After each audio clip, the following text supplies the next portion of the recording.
السلام عليكم، ازيكم؟ عاملين ايه؟ يا رب تكونوا في افضل واحسن حال. كل سنة وانتم طيبين وفي اسعد واحسن واجمل حال يا رب العالمين.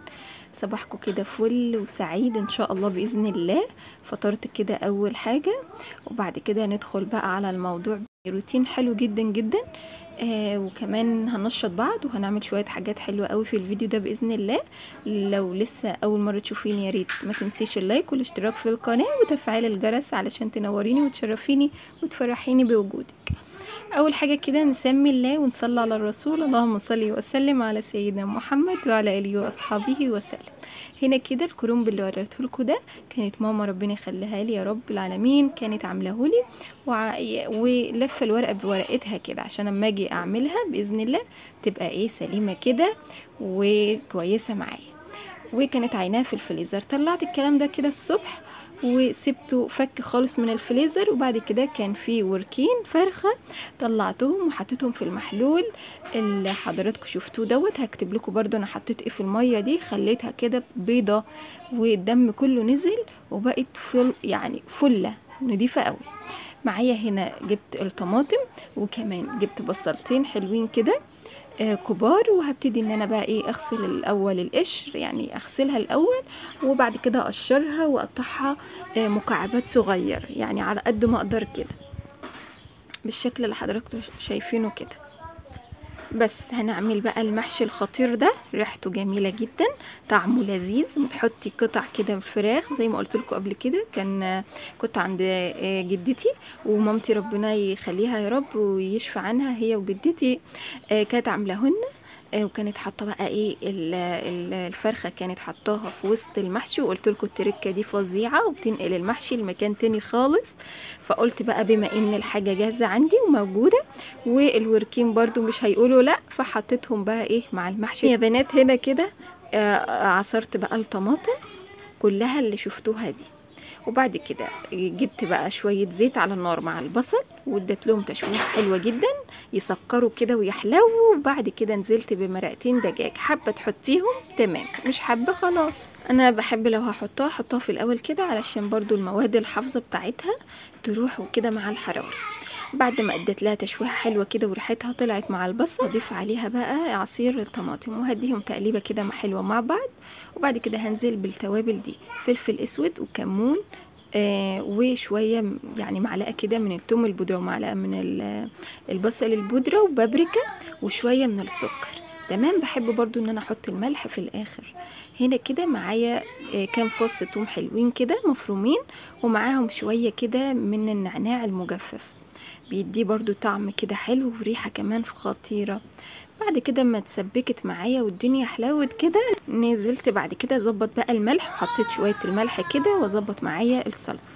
هسيبها تتسبك حبة، وبحب بقى احط الخضرة في الاخر. ما بحبش ان هي بقى ايه تاخد وتدي مع الخضرة، بتخليها اللون بتاعها غامق كده ومش حلو خالص. فبسيبها في اخر حاجات بسيطة كده الغلوتين الاخر وبضيفها.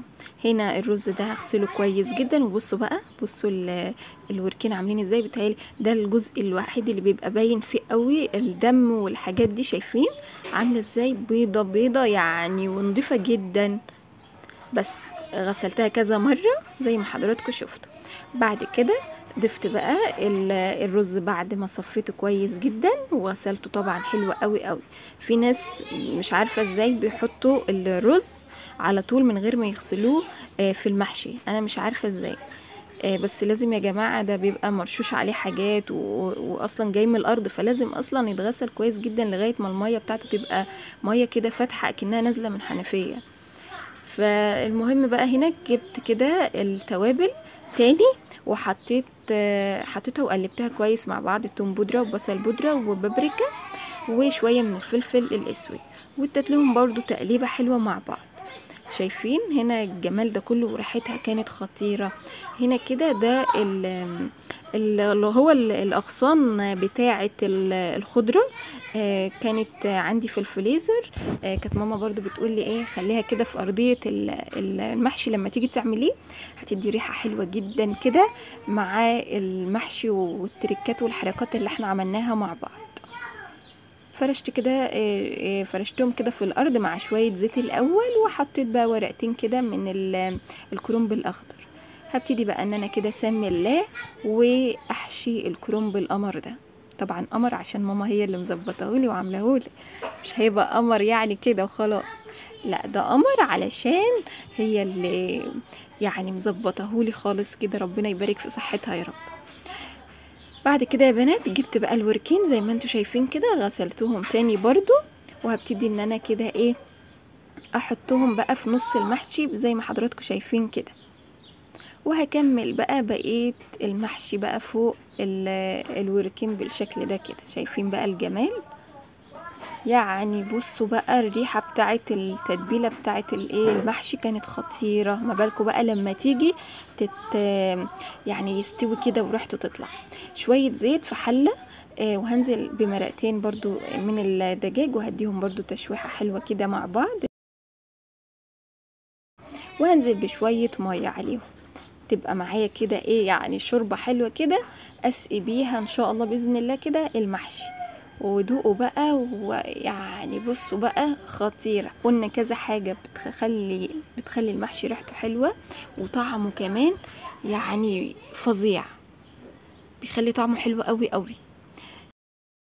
هنزل بعد كده عليها بالمحشي، بس بعد بقى ايه ما تغلي، على بال ما تغلي وكده هغسل بقى ايه الرخامة كده وعقمها بشوية خل، وحطيت كمان شوية من البريل، وهغسلها كويس كده زي ما حضراتكم شايفين. كل حاجة كده تتغسل معايا وتتعقم، واول باول كده تغسلي المواعين بتاعتك عشان كمان ده محشي وما يبقاش الدنيا ايه لبخة حوالين منك يعني، وتبقي تكرهي اليوم اللي تعملي فيه المحشي. هو بصراحة كان سهل وسريع علشان كمان كان في الفريزر وكده، ما جبتش بقى الكرومبة وبدأت اسلقها واعمل الحوارات بتاعته في الاول. كان بالعكس سهل جدا علشان كانت كل حاجة متظبطة، وكان سهل كده وحلو جدا جدا وسريع. بس يا دوبك بس ايه التسبيكة والحشو بقى ان انت تحشيه والكلام ده كله. والحمد لله ربنا قدرني يعني وخلصته كده الحمد لله على طول. تصحي بدري كده وتخلصي كل اللي وراكي، بيبقى سبحان الله في وقت فظيع، وبتخلصي كل حاجتك من قبل الظهر كمان ما يدن. بعد كده يا بنات بعد ما غلت معايا كانت خلاص غلت معايا المرقة، ضفتها كده للمحشي وحطيت طبق كده زي ما حضراتكم شفتوا، وبس كده شايفين بقى. والحوض كمان فاضي وغسلت كل الحاجات شايفين.